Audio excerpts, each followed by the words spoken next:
Autolite and its 98,000 dealers bring you Mr. Paul Douglas in tonight's presentation of Suspense.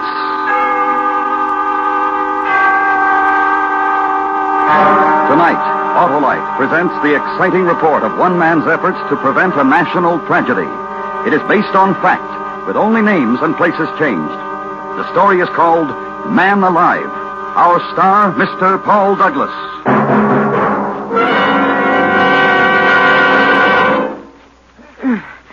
Hello, Harlow. Hi, Hap. Boy, you're sure loaded down. Thanksgiving shopping, Harlow. Turkey? Check. Cranberries? Check. Spark plugs? Check. What? Check the spark plugs, Hap. They always have to be in top shape so that your engine will give you smooth and economical performance. And there's no better time than now to have them checked by your nearest Autolite spark plug dealer. And suppose he finds them as gone as Thursday's turkey, Harlow? Why, Hap, if they're worn out or wrong for your style of driving, your Autolite spark plug dealer will replace them with a set of world-famous ignition-engineered Autolite spark plugs, either standard or resistor type. Sounds like a great idea, Harlow.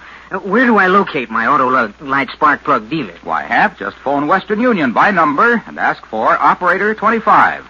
She'll gladly tell you the location of your nearest Autolite spark plug dealer. And remember, from bumper to tail light, you're always right with Autolite. And now, Autolite presents Man Alive, starring Mr. Paul Douglas, hoping once again to keep you in suspense. You may have seen the name, Man Jackson. I run a column of saucy chat and unimpeachable rumors in the San Francisco Express under the heading, what else, Man Overboard. It's got little paragraphs, you know, man among men, that's the sports section, and man's best friend, so forth. Well, beginning today, I've got a new department called Man Alive, just because I'm so lucky I am. Last night, I let my secretary off at 5:30 so she could go and do some Christmas shopping, although I've told her repeatedly that all I want this year is money. Well, the fog was rolling in off the bay, and it was bitter cold as I came out in the street, so it seemed like the night for a spaghetti dinner and some pleasant Italian hospitality down at Mama Caruso's restaurant on the Embarcadero opposite the ferry building. But Mama Caruso had more than hospitality on her mind when she met me at the door. Oh, Mr. Jackson, I'm so glad to find you. I'm just calling your office. Oh, what's the trouble, Mama? Somebody been stealing ravioli? Please, it's my cousin Tony. They tried to kill him. Oh, what happened, Mama? Come on, Mr. Jackson. I'll make Tony tell you. He does not feel so good, but he can talk all right. You gonna see. She led me to the back of the restaurant, the table where the family generally sits. The family tonight was a man, small to start with, but even smaller, hunched down in his chair, miserably staring, unseeing, into a glass of wine. On the table in front of him was a battered old concertina. The top of his head was swathed in a clean new bandage. Sit down, Mr. Jackson. Go on, sit down. This is my cousin, Tony Colucci. Tony, it's my good friend, Mr. Man Jackson. Hello, Tony. Hello. Go on, Tony. You tell Mr. Jackson what's happened on you. Well, I'm on the boat. Yeah, what boat? The ferry boat, the Oakland ferry boat. Don't you never hear my music on the boat? Oh, you play the concertina on the ferry ride. Sure. But no more. Tonight they tried to kill me. Well, you play pretty well, don't you, Tony? I play perfect. What's the matter? But some people don't like it, I guess. Tonight, on the 6 o'clock boat... Oh, boy. Tonight on the 6 o'clock boat, what? Well, I play inside the first by the sandwich place, and everybody say, oh, boy, Tony, you good. You play good. Play some more. 10 cents here, 5 cents, 2 quarters even. And then I go upstairs. Oh, boy. Oh, boy. And then I go out on the deck. It's a very misty and foggy. It's black. I can't see nothing. I'm very happy. I feel like I play some more. So I walk way back and open down the deck, and I make music. Then all of a sudden, I hear somebody say something to me. I can't see nobody, but I hear him. And what do you think he said to me? Bravo, Tony? No. I have no idea. What did he say? Yeah. What? He said, Cospador. Cuspador, as in barrooms? Cospador. Well, so I say back on top of him, Cospador. I still can't see nobody, so then I hear him say, is that you play, Boris? So I get mad. I said, no, I don't play Boris. I play Pagliacci, Butterfly, Flatosca, Trovatore, but I don't play Boris. That's a foreign stuff. Yeah, I see. Then I'm sorry I said that, because this fellow, he sounds like he's a foreigner. So I'm just going to say, look, mister, and oh, boy. Yeah, what, Tony? What? That thing! I get a hit on the head. Ting-a-tong-a-ting. I fall down. I'm bleeding. I drop my concertina. My head got a big hole on the top. I let out a big yell. Then I black out. Oh, boy. People come running around, and a good luck. There's a doctor on board. They carry me down the stairs, and they fix me up. Otherwise, I'm going to die for sure. Yeah. And you never saw the guy? Okay. No, I never saw. Well, what did it feel like? I mean, what did he hit you with? Well, it feels just like a baseball bat. But the doctor, he said that... Oh, look. He said the doctor now. He just come in. Hey, doctor! The doctor looked in our direction when Tony called and strode over to the table. A big 6'3" blonde guy in the Joel McRae, Gary Cooper tradition. You had to like him right away. No bedside manner to this doctor, although he could have had as much of it as he liked, but he was all business and no kidding. But I told you to go to bed and stay there. Well, Doc, I just... You may have a concussion. I'll be back in an hour, and then we'll take some x-rays. My name is Man Jackson, Doctor. I'm a friend of the family. Ames. Dr. Oscar Ames. How are you? Dr. Ames, mister, can I get you something to eat? No, thanks. Smells wonderful, but I haven't time. I'll have a cup of coffee, maybe. Sure. Mr. Jackson? Yes, please, Mama. Doctor, you want to make Tony go to bed? Go on now, Tony. You lie down. I'll be back, and we'll check you over. Get some rest in the meantime. But all right, my Dr. Ames, I don't know, x-rays and the whole thing. I don't know how I'm going to pay you. Never mind that. That's why we charge our Nob Hill patients a little extra. So we're able to do something like this once in a while. This will be on me, Tony. You're good kind of man, Doctor. I don't know what to say. No, you go on and lie down, Tony. You're embarrassing the doc. Okay. It's a screwy thing, this one, isn't it, Doctor? Sure is. Here's your coffee, gentlemen. Oh, thanks. Thank you, Mama. Yeah, it sure is. Homicidal maniac, it looks like, Mr. Jackson. Man Jackson, are you the columnist, Man Overboard? Yeah, that's right. Well, I read you all the time. Amusing, intelligent, and you've got a heart. Isn't it a little unusual for a columnist? Well, Say, what is all this tonight down here? Newspapermen, police? Police? How do you mean police? Well, I think they were police. 5 or 6 plainclothes guys. They were waiting here on the side when the ferry pulled into the slip. They're still there holding the boat. I just left them. Now, what were they doing? Oh, they're talking to all the passengers as they come off. Asked us for identification. They took one passenger away with them. Oh? Red-haired girl, carrying a package, a paper parcel. What did they think about Tony's little experience, getting knocked on the head? Oh, they were mighty interested, naturally. Especially when I told them how I thought the wound had been inflicted. Which was? Gun butt. Gun butt, eh? Well. I'd say so. Hey, I gotta go. Take that dreary ride again. What, the ferry? Yeah, I've got a patient over in Oakland. Had to come back over here to pick up some serum. Well, nice to see you, Jackson. Tell what's his name, Tony. Well, wait a minute, Doc. I've got nothing to do. I'll ride over with you.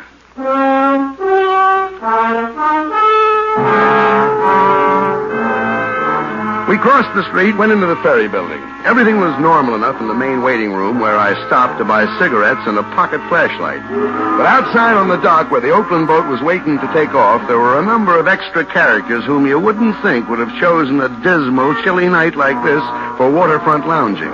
There wasn't anybody I knew, and in any gathering of plainclothesmen, local variety, I generally spot 1 or 2 familiar faces. But Dr. Ames and I got aboard, followed by 3 of these gentlemen. The broadest one, who was built for endurance, exchanged pleasantries with us as the boat moved out into the water.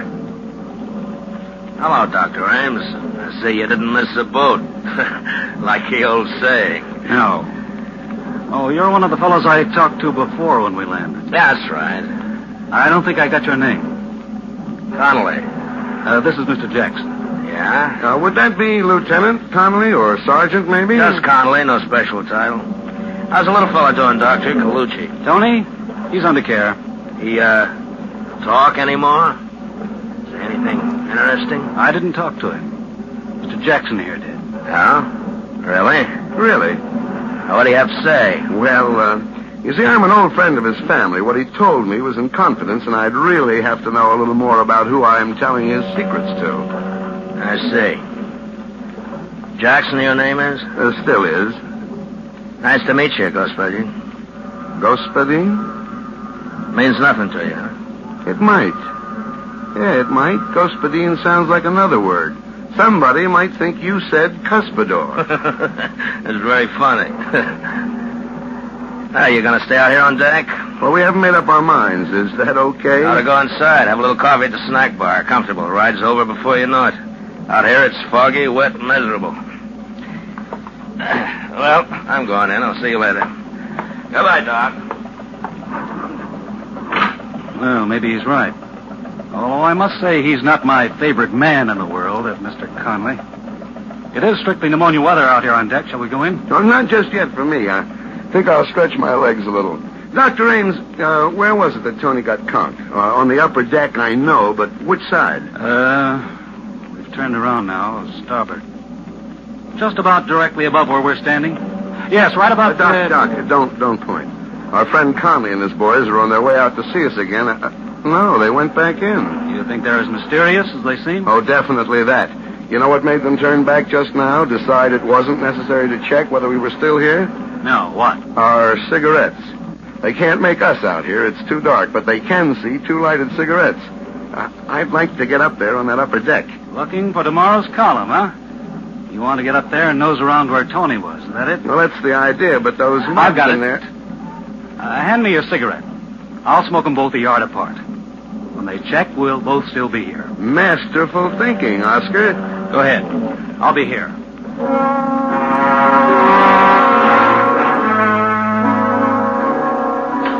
So I trod the slippery stairs to the upper deck. The fog was as wet as rain. I couldn't see any more than inches ahead of me with my flashlight. I stopped about amidships and looked down over the rail. Dr. Oscar Ames and his two cigarettes, tiny red dots of light, were almost directly beneath me. I turned back from the rail and my foot squashed into something that sounded like an eggshell. I bent and picked it up. It was a mother-of-pearl ornament like the ones Tony's concertina were covered with. A sudden noise over my head made me shoot my light up. A piece of canvas had suddenly ripped loose from the top of a lifeboat. Well, I got up there somehow and looked. The canvas had been ripped open with a knife, a hole large enough for a man's body to get through. And that's what was in there. A man's body. He'd been stabbed in the neck. This was the man who had slugged Tony, or so it seemed, because the gun was still clenched in his right hand, the barrel reversed. Well, my flash caught a speck of something white in one of his shoes. There was a bit of paper with two typewritten lines on it. I let myself down to the deck and prepared to read the note, and that's when my flashlight went dead. I groped about until I found a faint, ghostly glimmer of light overhead, out over the edge of the ship on the outside rail. I climbed over, steadied myself, and lit a couple of matches. It said International Postcard Shop, Geary Street, SF, greeting card for Boris. I put the bit of paper in my pocket and turned to climb back over the rail. And then something came at me from the back. It caught me full in the center of the forehead, and I fell crashing over the side.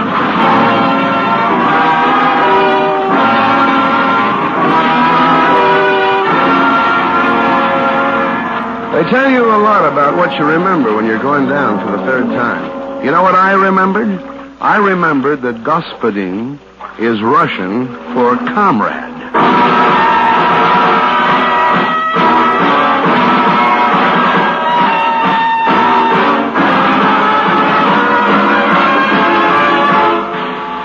Autolite is bringing you Mr. Paul Douglas in Man Alive.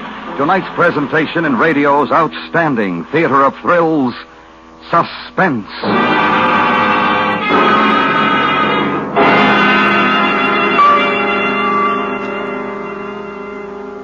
Well, Hap, let's talk turkey. Okay, Harlow, gobble away. Well, I say give the bird to worn-out spark plugs and replace them with a set of ignition-engineered Autolite spark plugs. Like the amazing Autolite resistor spark plug, for example. You can really crow about that, Harlow. Yes, sir, Hap, because the Autolite resistor spark plug is the greatest advancement in spark plugs for automotive use in the past 20 years.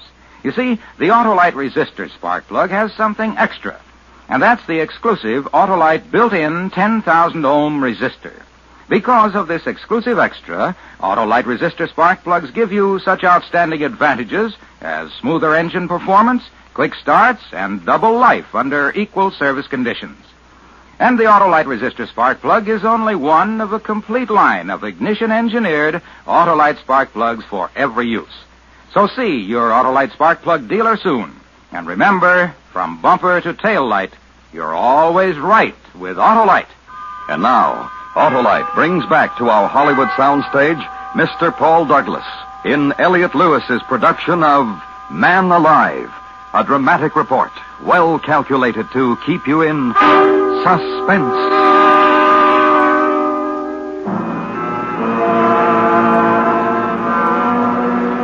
I found myself mechanically keeping afloat somehow and trying to get out of my overcoat. From out of the misty blanket, from every direction, in a dozen different keys, from near and far, foghorns sounded. I floated on my back trying to figure where I was. I was somewhere in San Francisco Bay, and that was all I knew. The water was chilling me, and I turned over and began swimming, just hard enough to keep the blood circulating. The lights of a boat came into sight suddenly, and I threw back my head and yelled, but the horn crying its warning drowned me out, and the boat went on, and the fog closed in behind me.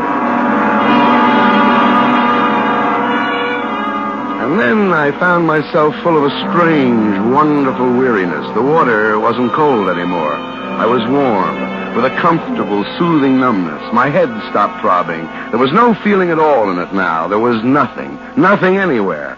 And then some lights came into my eyes, and I wanted to stay in the dark, and I turned my face down into the embrace of the water.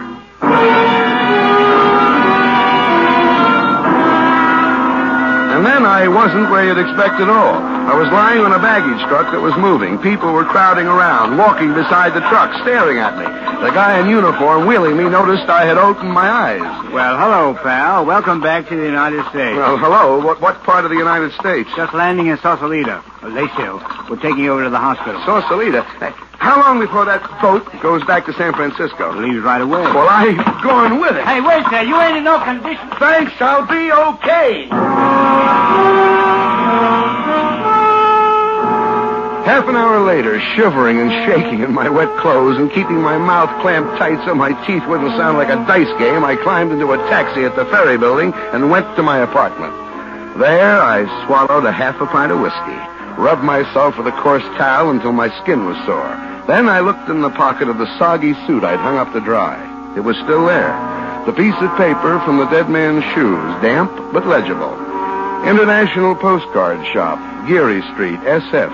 Greeting card for Boris. I got up to put on a dry suit, and then I changed my mind and put the wet one back on.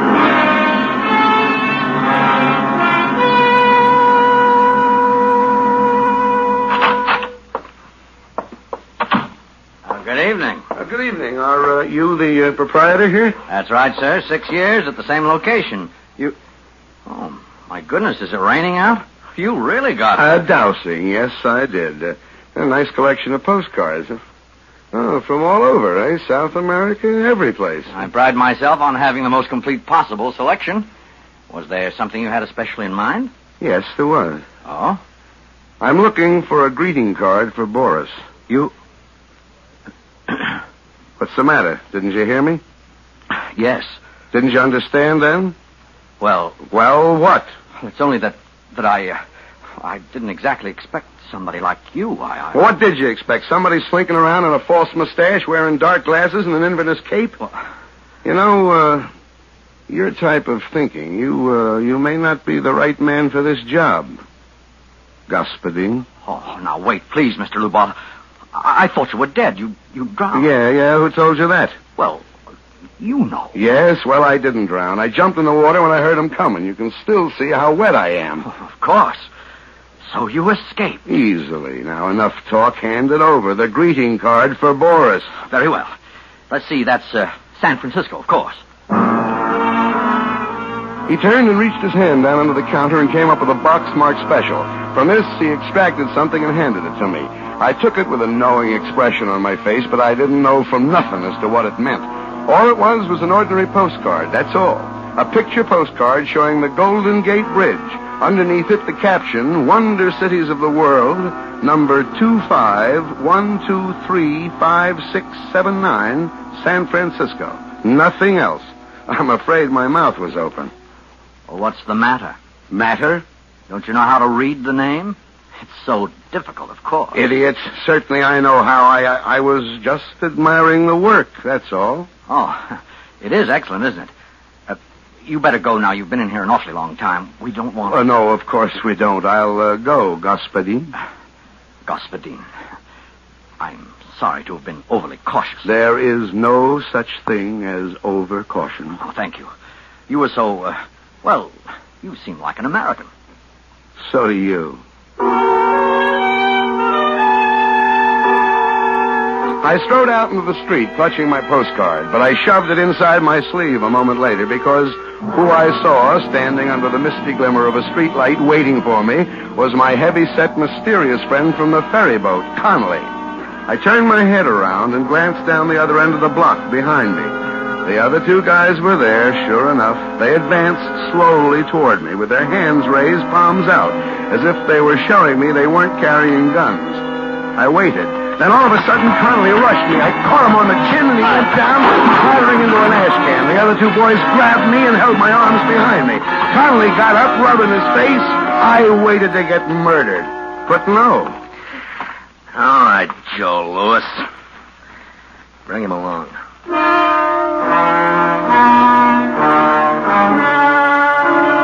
And so they did. We didn't go far, just around the corner to a little hamburger place that had a sign in the door saying closed, although there were lights inside. Connolly knocked on the door, and a fellow with an apron came and opened it and locked it after us. Connolly gave him a nod, and we sat down at the table while he brought us coffee. Well, Jackson, we've checked on you. You seem to be okay. You stand in good with the department, friend. What department would that be, friend? This department. Huh? Government. Oh. Now, maybe you can help.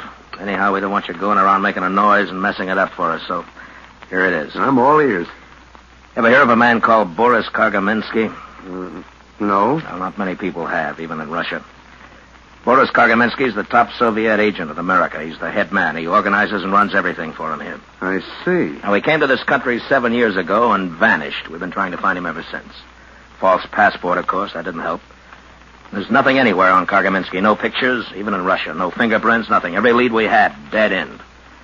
And then last week... Well, go ahead, drink your coffee. No, it's all right. I'm too interested. Last week, we heard that another agent, an important little guy named Lubov, was on his way to San Francisco and that he would definitely have to contact a big gun, something to do with the Chinese war business that only Kargaminsky's big enough to handle.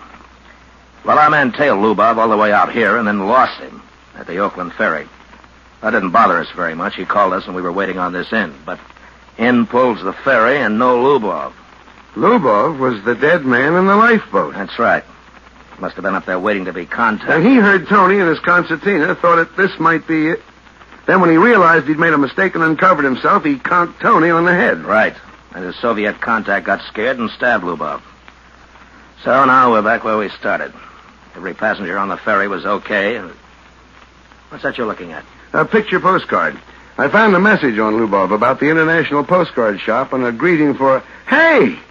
A greeting for Boris Kargaminsky. Hey, let me see that. I bulldozed the guy into the shop into letting me have it. It looks like nothing, just a picture, but he said I could read the name. Golden Gate. Now, give me it. These numbers. Wonder Cities of the World, number 25123569. Wait a minute. What? Well, print out the guy's name, Boris. B-O-R-I-S. Leave a space. Yeah. K-A-R-G-A-M-E-N-S-K. Now put numbers... wait a minute now. The top number's 9. All right. Now put 1, 2, 3, 4, 5 over Boris. Yeah. Then start again. 1, 2, 3 up to 9 over Kargaminsky. 9. Yeah. All right. Now let's see the postcard. 25123569. Okay. What's 2? 2 is O. 5? S. O-S. Now Kargaminsky. 1.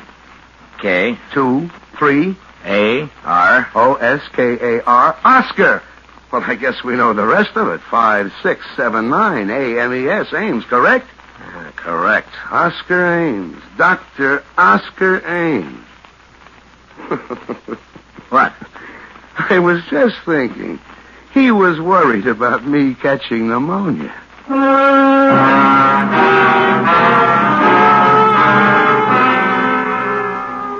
I called Mama Caruso, and from what she said, we knew where to go. We picked him up at the emergency hospital. He was just finishing the operation on Tony's head. We watched him through the glass, and the other young doctor standing alongside of us said he was one of the greatest surgeons they'd ever seen. When he unrolled his gloves and took off his operating mask, he looked up and saw me, alive, and the other boys with me. His scalp tightened for just a second, and then he smiled. It was when he reached into his bag that we rushed him before he could get the little red bottle to his lips. Well, that's about it. I made the morning edition okay. On page 18, under my usual slug, Man Overboard, by Man Jackson, they did a cute thing. Under Man Overboard, it said, he really is. See page 1. And on page 1, with a byline, was the story, just as above. Complete with a photograph of Dr. Oscar Ames. A clean-cut, smiling, confident, typically American fellow. The caption said, Portrait of a Spy.